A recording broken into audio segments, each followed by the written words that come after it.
Within the depths of civilization, renowned for its grandeur, or a darker reality emerges one marked by agonizing punishment inflicted upon the powerless. The Roman Empire might be popular for its art and architecture, but what lies beneath its tainted walls will shake your soul.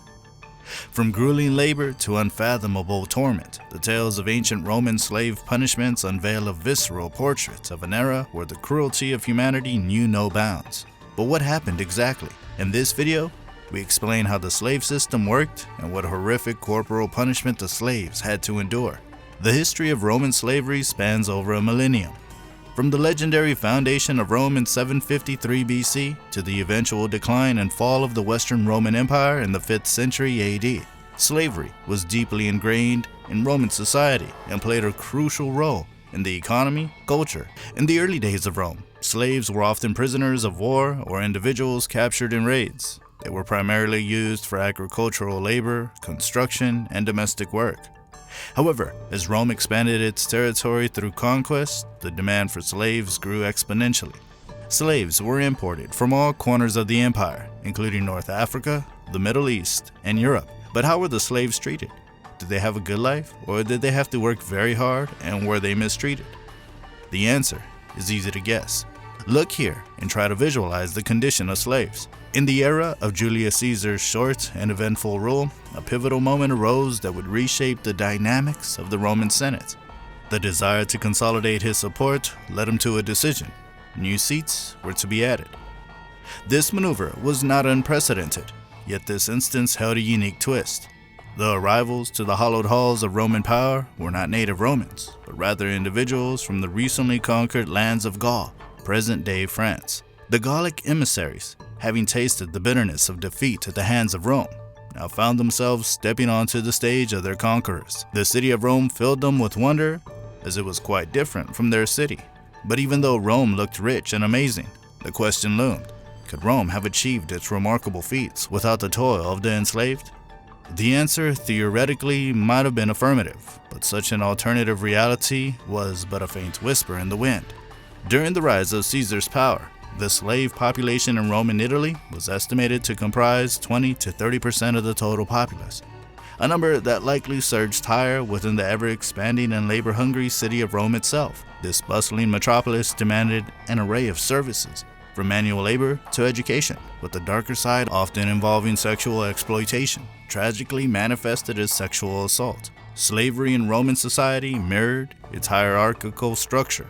The upper echelons featured cultured advisors, many hailing from Greece, which the Romans initially esteemed as the epitome of civilization, before eventually subjugating them.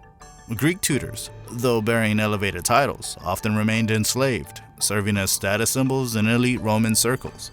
Moving down the ladder, domestic slaves constituted personal attendants, servers, and support staff. For any well-to-do Roman citizen, owning a slave was emblematic of status. Yet at the lowest rungs, toiling on vast estates, quarries, mines, and unforgiving marshes formed the grim fate of men, women, and children. Their existence was often marked by suffering, although the degree of hardship was influenced by the whims of their owners, be it a family, individual, or more commonly, a consortium of affluent figures who may have exhibited a modicum of compassion. For some, existence plummeted further into despair as galley slaves, chained to their oars on Roman warships, weathering harsh elements and desertion in times of peril. Mines were no less of a torturous domain, especially when considering the Roman consumption of lead, an unwitting path to lead poisoning due to ignorance. The unalterable reality for these souls was their lack of freedom. Escaping the chains of captivity or even attempting to do so was fraught with peril. Recapture or foiled escape attempts invariably led to swift and brutal retribution, often culminating in unrelenting punishment or an untimely demise. An exceptional group of slaves found themselves elevated to a degree of exaltation: the gladiators. Among them, a few ascended to heights of popularity akin to the modern-day superstardom of pop music icons. Remarkably skilled and having survived numerous battles, some gladiators earned not just their freedom, but a measure of glory that granted them prestige. These liberated warriors, in turn, sometimes became slave owners themselves, amassing their own cohort of gladiatorial combatants. Even the lucky ones who had more advantages didn't really have full control over their lives. Some slaves who were talented as actors or singers traveled around Italy to entertain people. People loved them, but they were always controlled by the masters. Even though they had a bit more freedom, these individuals, no matter how well they did, were still stuck as slaves, always wanting to be fit but unable to achieve it. For the majority of slaves, freedom remained an intangible dream, a distant horizon. Many had known nothing but servitude since their childhood, either captured during wartime or born into slavery. These young souls grew up bereft of freedom's concept, and even during occasional slave uprisings, the very notion of liberation had to be imparted to them. In the last part of this video, we'll dive into the terrifying punishments that slaves faced. But before we continue, please hit that like button and subscribe to this channel for upcoming videos. The Romans were notorious for their cruel punishments, and crucifixion stands as one of the most infamous. The term itself derives from the Latin crucificare, meaning to fasten to a cross.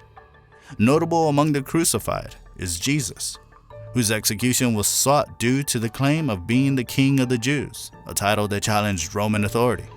While Christ's crucifixion is particularly renowned, countless others, potentially numbering in the millions, met the same fate under the Roman yoke that dominated Europe, the Mediterranean, and the Middle East for centuries. Crucifixion was a harrowing death, often prolonged.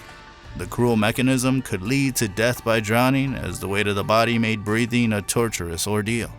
Exposure to extreme weather, intense pain, or shock could also claim a life. Crucially, those subjected to crucifixion were already victims of mistreatment, often subjugated to cruelty before being nailed to the wooden cross. Yet, the torment did not end there.